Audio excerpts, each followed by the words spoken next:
Mesdames, Messieurs, bonsoir, bienvenue sur Alizé pour votre édition de 19h. Nous sommes le mardi 2 février.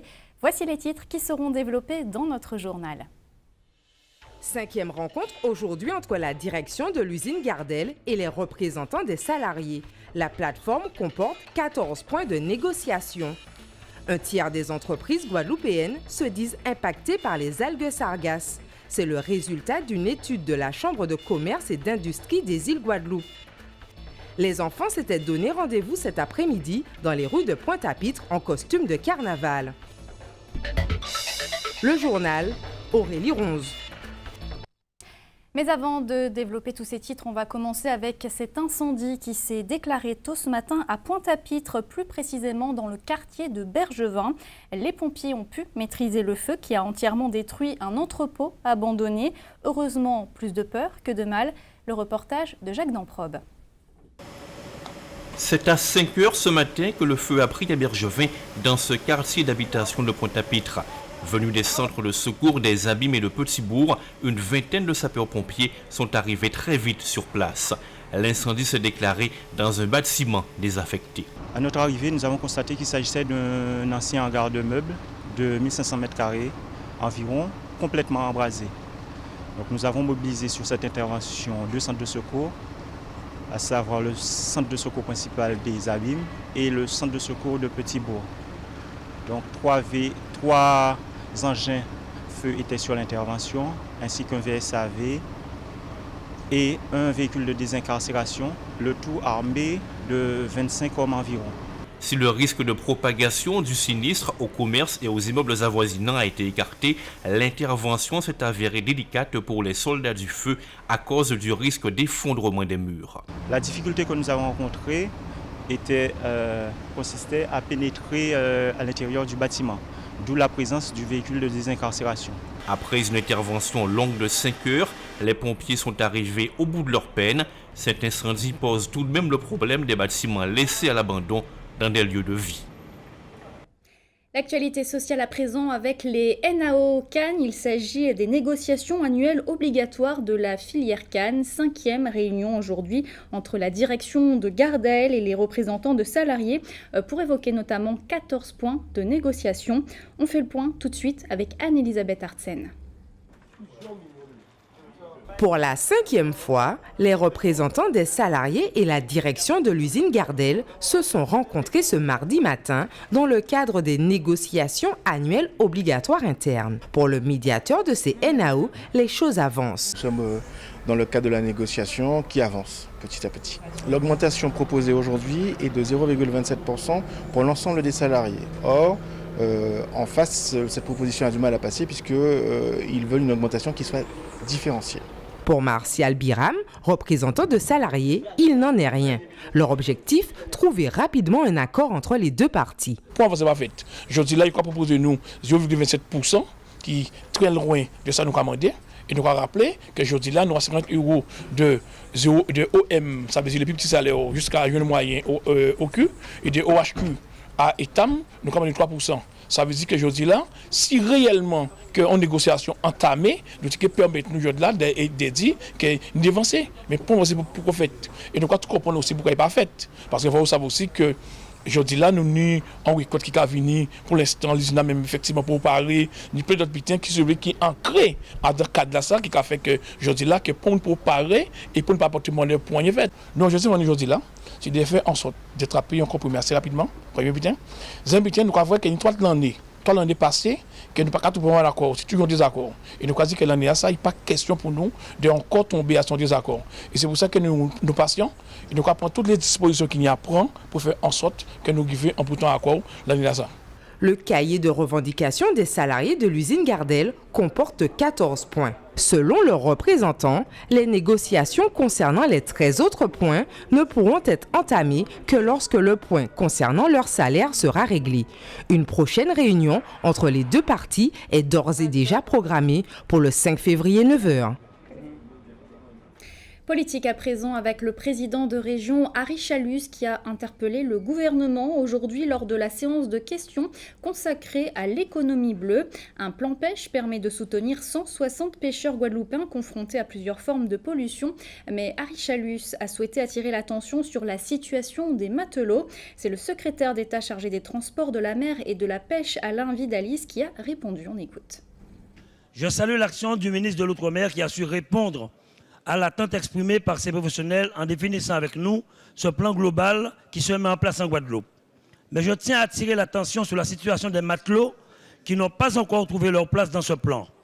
Je ne peux me résoudre à les laisser sans solution quand les marins pêcheurs qui les emploient auront renoncé à la pêche commerciale. Monsieur le ministre, dans un cadre qui nous restera à définir ensemble, la situation de ces matelots pourrait-elle également être traitée par le plan afin qu'ils puissent, eux aussi, intégrer, s'ils le souhaitent, les brigades bleues qui sont en cours de constitution. Merci. La pollution au chlorédone entraîne l'impossibilité de pêcher dans des zones et pour des centaines d'années, c'est-à-dire que des pêcheurs se trouvent aujourd'hui dans l'impossibilité de continuer leur travail, marins-pêcheurs notamment. Nous avons travaillé ensemble et nous avons trouvé des solutions, vous les avez rappelées à travers ce plan. Au résultat, nous avons aujourd'hui une situation qui est, je crois, satisfaisante, mais vous attirez notre attention sur la situation particulière des matelots, c'est-à-dire des salariés de ces bateaux, qui aujourd'hui seraient sans réponse. Je vous dis clairement la volonté du gouvernement, en accord avec vous, de ne laisser personne sur le bord du chemin et de continuer ensemble à travailler pour que chacun ait une solution, y compris ceux sur qui vous avez attiré particulièrement notre attention aujourd'hui. Et c'est bien sûr la pollution au chlordécone dont il s'agit et non la pollution au chlorédone, comme l'a dit le secrétaire d'État chargé des transports de la mer et de la pêche. Des pêcheurs guadeloupéens qui sont également confrontés depuis plusieurs années maintenant aux algues sargasses. La Chambre de commerce et d'industrie des îles de Guadeloupe vient justement de publier une étude au sujet de l'impact des sargasses sur les entreprises de l'archipel. L'enquête a notamment permis de montrer qu'un tiers des entreprises sondées ont été impactées par les algues brunes. Les précisions de Karine Gielman. Fermeture d'établissements, marins-pêcheurs au port, problèmes de santé, détérioration des matériels, l'impact des sargasses sur notre quotidien est omniprésent. Une étude mandatée auprès de la Chambre de commerce et de l'industrie des îles de la Guadeloupe a établi qu'au cours du premier semestre 2015, l'impact financier est de 4 900 000 € de chiffre d'affaires pour les 424 entreprises contactées. Parmi elles, un tiers sont affectés par les sargasses, les plus touchés, les restaurants. Je peux vous dire que ça nous nuit beaucoup. Ça fait plus de 5 ans les sargasses sont là. Et puis 5 ans, personne ne nous a demandé, mais écoutez, qu'est-ce qu'on peut faire pour vous ? Et pourtant, nous avons demandé de l'aide. Nous avons demandé à ce que nous soyons aidés parce que 80% de notre clientèle est partie parce que nous sommes sur un, si je ne m'abuse, sur un aire de passage où il y a la plage de Saint-Félix, la plage des Salines, la plage de Lance-Canot. Les marins-pêcheurs, eux, font face à la détérioration de leur matériel. Ça oxyde ? C'est de l'acide. C'est de l'acide, hein, ça bouffe le moteur, vous voyez pas comment ça a été. Hein. Tout ce qui est cuivre, voilà le résultat. Vous voyez comment c'est déjà abîmé ? Moins d'1 an. Donc c'est pas de la blague. C'est pas de la blague. Donc moi je dis, si ça a tout ça d'effet sur les pièces électriques, les pièces mécaniques, pourquoi pas sur nous? On est humains. Pour ces derniers, l'étude a comptabilisé sur les 20 pêcheurs interrogés 22 journées de pêche perdues. De leur côté, les commerçants, les restaurateurs et les sociétés de location de bateaux de plaisance ont subi des dégradations des composants électroniques de leur appareil.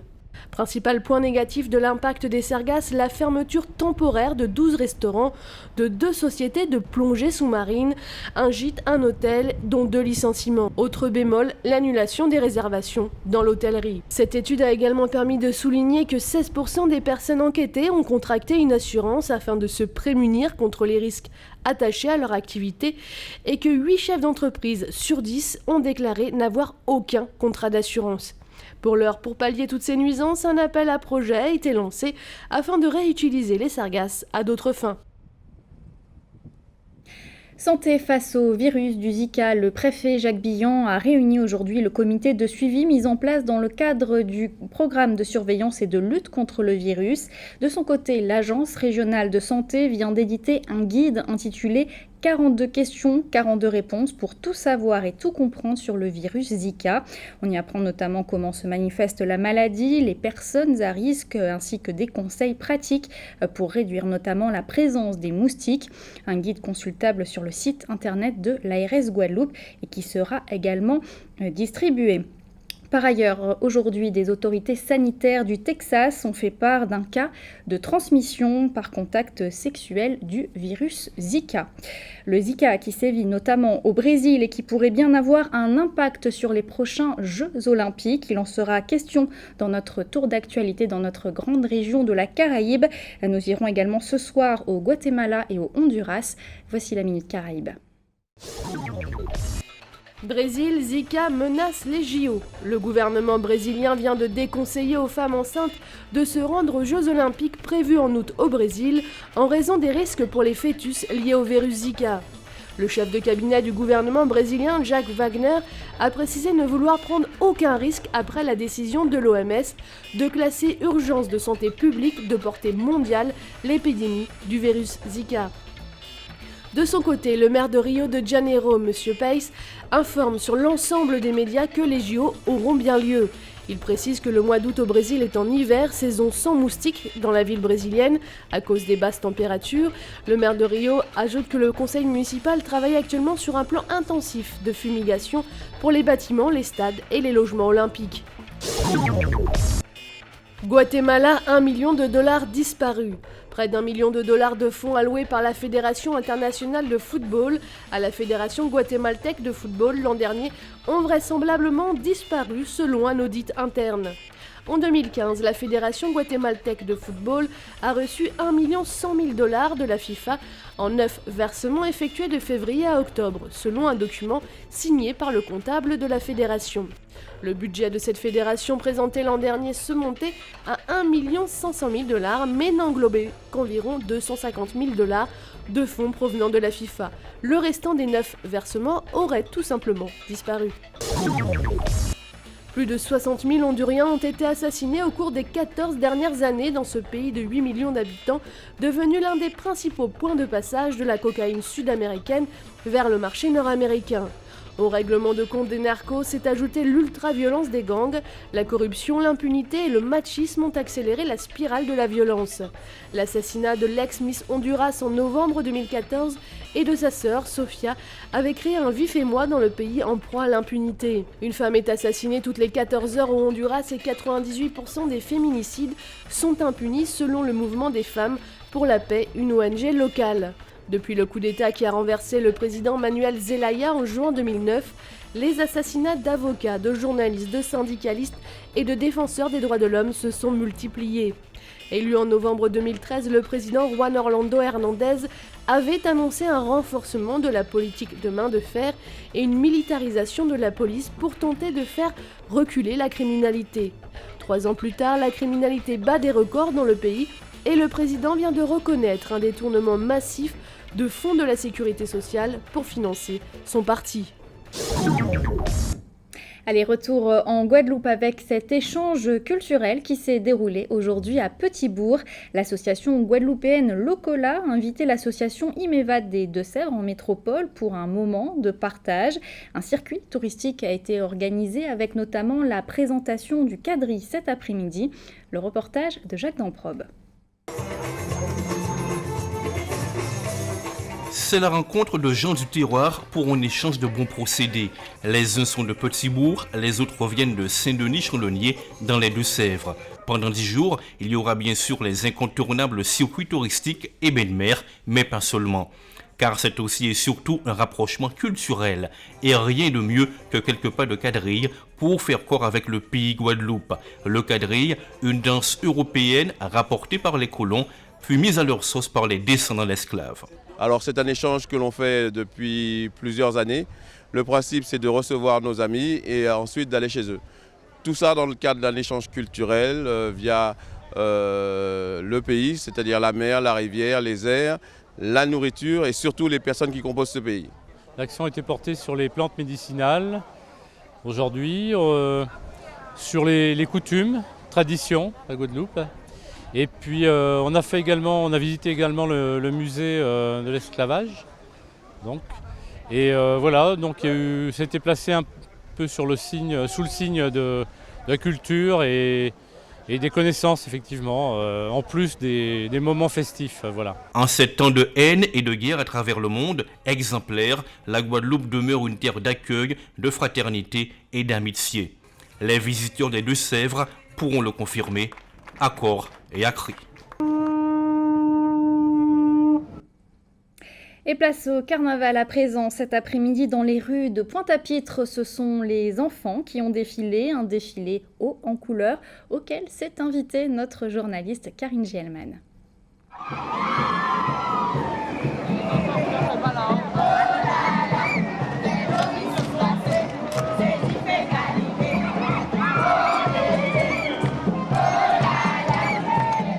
Les enfants ont envahi les rues de Pointe-à-Pitre, un carnaval pour bien commencer leurs vacances et surtout un défilé haut en couleur et en rythme. Ce qui nous plaît le plus dans le carnaval, c'est l'ambiance, le bruit, les costumes et tout. C'est le rythme, les danses et les linges, les costumes, ça fait multicolore quoi.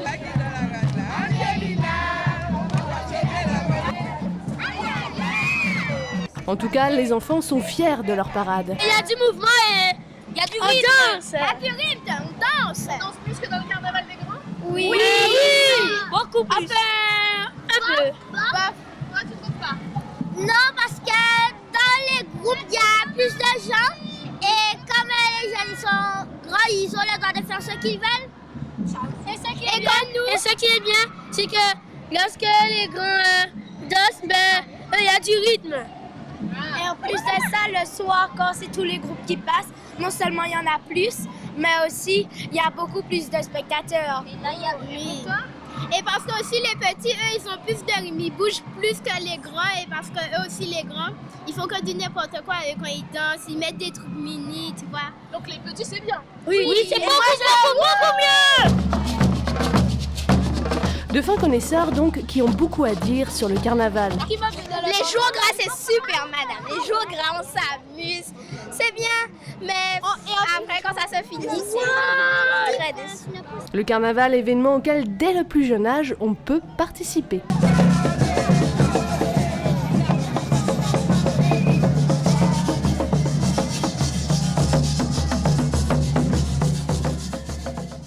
Et pour les jours gras, il faudra encore un petit peu patienter. Je vous rappelle également ce grand rendez-vous de carnaval à Pointe-à-Pitre. Ce sera ce dimanche.